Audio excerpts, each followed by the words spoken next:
Hey guys and gals, what is up? Welcome or indeed welcome back to yet another phone repair video. In today's video, we're going to be taking a look at this busted iPhone XS that I picked up on eBay for around $275. This iPhone XS has a busted OLED screen with a broken touch up top, and it also has a cracked back glass panel. We're going to be fixing it up today by replacing the back glass panel with a new OEM frame and housing, and also replacing the much destroyed display. This particular iPhone XS has the 256 gigabytes of storage mid-tier model, and it also is factory unlocked, which means that it will work on any carrier and worked with any carrier right out of the factory, so that's a little bit of an added value there. In today's video, I'm also going to be talking about a possible upgrade when it comes to what I'm going to be doing with my channel moving forward. And also, we're going to be taking a look at a lovely phone that I'm going to be using to restore and part out in order to fix up this iPhone XS. So without further ado, let's jump right into today's video. Before we start this repair, we have to figure out how to turn off the phone, and like I said, the top of the display is not responding to touch, so we might have to do an open heart surgery today on this phone if we can't figure out how to get it turned off. There is no way to turn it off, actually, since the display touch is broken up top, so we're going to have to do an open heart surgery today. So to speak. We can start off by removing those pentalobe screws and putting on our trusty Mr. Sucky, which I got for Christmas, and we're going to see how that works. And since the glass is cracked, we can't use it. So we're going to have to go ahead and use our trusty Mr. Heaty to also heat around the frame to mess up that adhesive. I originally thought that the adhesive around the display was already broken, but it was not, so I did need to cut that with my little plastic pry tool.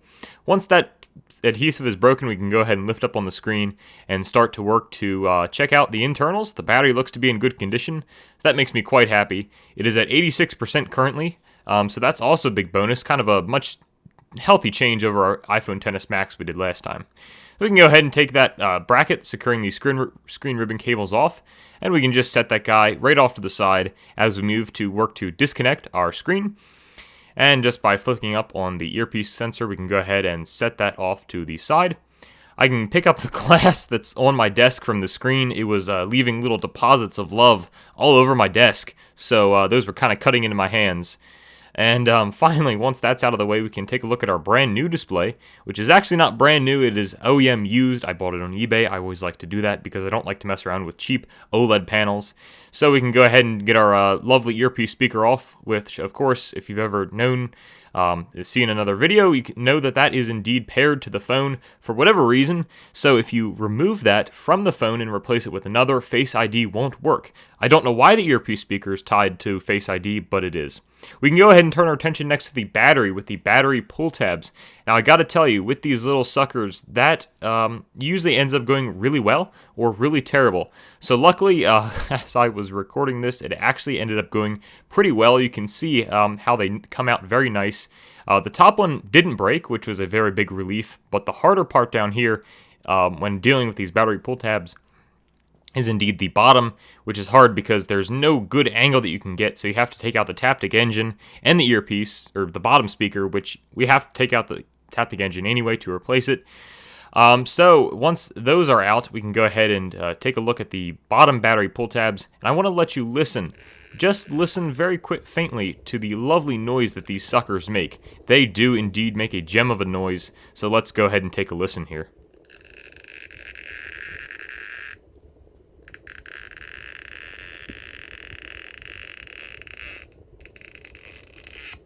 Beautiful. Let's go ahead and move on to the next two battery pull tabs, which come out without issue. And I can't believe I actually managed to do this on camera, and I didn't have to pry the battery out at all, which if you've ever done this before, you know is actually something that's kind of a rare feat, where every pull tab doesn't break. Next, we're going to go ahead and work to disconnect our Face ID and the other various connectors on the motherboard. Again, this looks very similar to the iPhone XS Max, and it should because it's virtually the same phone inside. It's just a little bit bigger on the iPhone XS Max. Of course, we can work to move that dastardly Face ID once again, and like I said in my other video, that is indeed paired to the phone. Quite a little bit of a butt cheek. Go ahead and take that SIM card out, and now we can work to finally remove the motherboard of the phone. And once that's out, you give it a little wiggle, and you can just set it off to the side. This should look extremely similar to the motherboard of the iPhone XS Max because, quite frankly, it is. Now, it's not the same motherboard, but it is that dual stacked design with the sort of cutout for the camera. Super, very efficient, and I honestly kind of like it. We can go ahead and finally take a look at our lovely, beautiful phone that I'm going to be used for the back housing. You can see it doesn't turn on. There's no life, and that's because it needs to restore, and it does not restore out of iTunes, so that's why I'm going to be parting it out today. I ended up getting this phone for free, so that was a big plus. We could put Mr. Stucky on and go ahead and give it a good pull. It wasn't budging, so I gave it a bit of a harder pull, and yeah, that happened. Yeah. I did kind of rip the screen off that phone, and I kind of broke it and completely destroyed the screen in the process. Mr. Sucky, that I got for Christmas, may not be coming back. We'll have to see what happens there, because I didn't put that much force on it, and it just all of a sudden sort of went. I mean, these are some massive heavy-duty suction cups. I mean, like, I can go like this, and they don't come apart. So I didn't mean to do that. That was a crappy display, so it was very low quality, and I think that's what may have led for the phone to not restore in the first place. Like I said, I've been having issues with it. But, yeah, that was a big oof. So, back to the video. We can go ahead and assess the damage of our little accident here by taking a look at the torn screen ribbon cables. This is kind of what happens when you go and tear off the screen of a phone. So, Mr. Sucky is going to be a little bit MIA here, because I was a little angry at him. We can go ahead and proceed with the repair since I didn't need the screen or any of the motherboard. We can go ahead and set that off to the side. Still recovering from our repair, and you can go ahead and put the 256GB working motherboard back in our new frame, and go ahead and put those screws in. I'm not going to show this too much in depth because it's pretty much a reversal of what I did. I can use a Q-tip to clean out the lens so I can put the old camera back in, and go ahead and secure that up. I put the bracket on for the camera and connected up the Face ID. And once I had that done, I could finally grab our screen and battery, starting with first, of course, with the battery so I could get it in place and finally attach the screen and work to do that and do our first test boot, which unfortunately was not very successful. I couldn't get it to boot, which at this point in the video I was getting a little concerned because, well, it should boot up just fine. The battery had plenty of charge. So I decided to go ahead and plug it into my computer. And while it was booting up, I decided to let it go and was met with the iTunes restore message. Now, I'm not going to lie, this scared the crap out of me because this was the exact same error that I was getting with the old dead phone that I used the back housing from. So I decided to cut the recording and do some diagnostics. And just like that, the recording stopped. So you'd figure, well, I got a happy ending, right? Fixed the phone, got it all working, it's in great condition, right? Well, not exactly. You see, the reason that I panicked about the iPhone iTunes restore message is because this guy right here has been a nightmare when it comes to restoring issues. Well, basically put, it needs me to constantly restore it, and it doesn't get out of the restore mode, and there's no way to do it, which indicates that there is indeed a hardware problem with this phone. Very long story behind it. Maybe I'll type it in a comment as to what happened, but basically put, I said, screw it. We're going to put the motherboard back in the old housing, and we're not going to mess with it anymore, okay? So I got the motherboard back in the old housing, the one with the cracked back glass, contrary to how I love to repair and fix things up normal, and I did manage to boot up the phone, and it booted up just fine without any need for a restore, which was a huge relief on my part. So then you're probably thinking, oh, okay, he got it working again, just needs a new display, and we're good, right? Again, not exactly. After I put on the new display and verified that the phone does indeed turn on without issue, I went to use our lovely new display, and I was swiping through, and I get to the top, and I swipe my finger, and it's not working. At that moment, I realized that there is probably a serious problem with this phone, and so that launched a multi-day research extravaganza where I posted on Reddit and went to different repair shops to figure out what the heck was wrong with this phone. Because there's either one of two things. Number one, we got motherboard damage, which is really not my kind of territory and would mean I have to return the whole phone on eBay. The second option is that I got a bad screen, which I didn't really think was something that I would have to deal with. The screen that I purchased on eBay somehow had a damaged digitizer, which that is the touch interaction, that's the mechanism that controls the touch on your phone. And somehow the seller sold me a display that had the exact same digitizer damage. Again, this was accidental on the seller's part, but the screen had the exact same digitizer damage as the old display, which was really, really whack, which is why I originally went to, oh no, we've got motherboard damage. I did end up taking it out to a repair shop around my local area that helped me figure out that it was indeed the screen that was having an issue rather than motherboard damage. I got them to put on a new display on this iPhone XS, and they verified and they told me that, okay, our new display is working just fine, touch is perfectly fine all over, so it means that you got a bad display. So I actually went back on eBay for whatever crazy harebrained reason, and I found another display that was actually cheaper than the middle display, and I bought that, I put it on, and what do you know, it works just fine. So at the end of the day, there was actually a happy ending to this repair.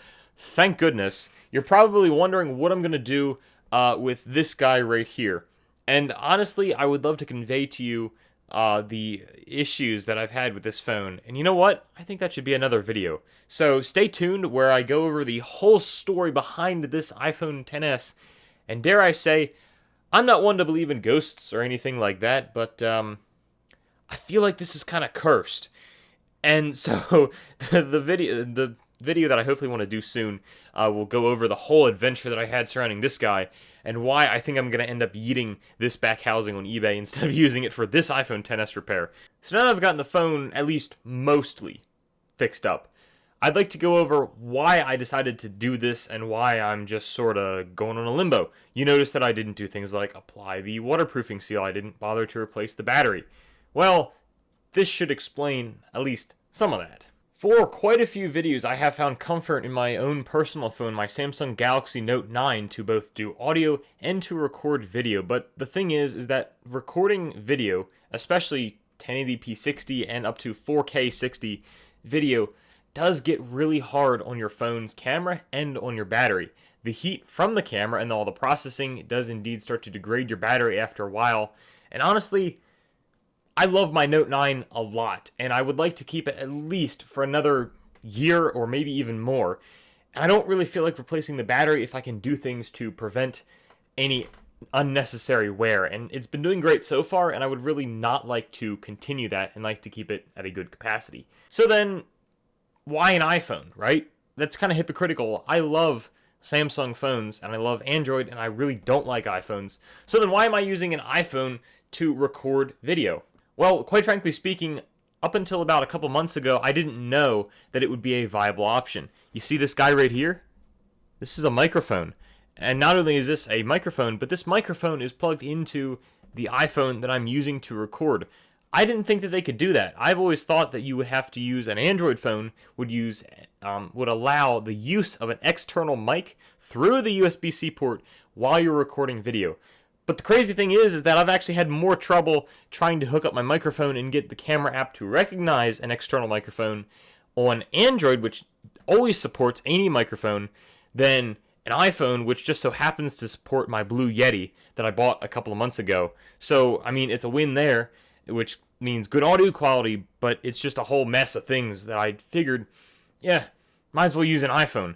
Another key point that I'd like to go over is the time limit recording that Samsung has placed on their phones. Now, I don't know if it's the case for new Samsung phones, but at least on my Galaxy Note 9, I have a 10-minute recording limit on 1080p 60 video, and I think it's the same thing for 1080p 30. Now, how often do you really record longer than a 10-minute video?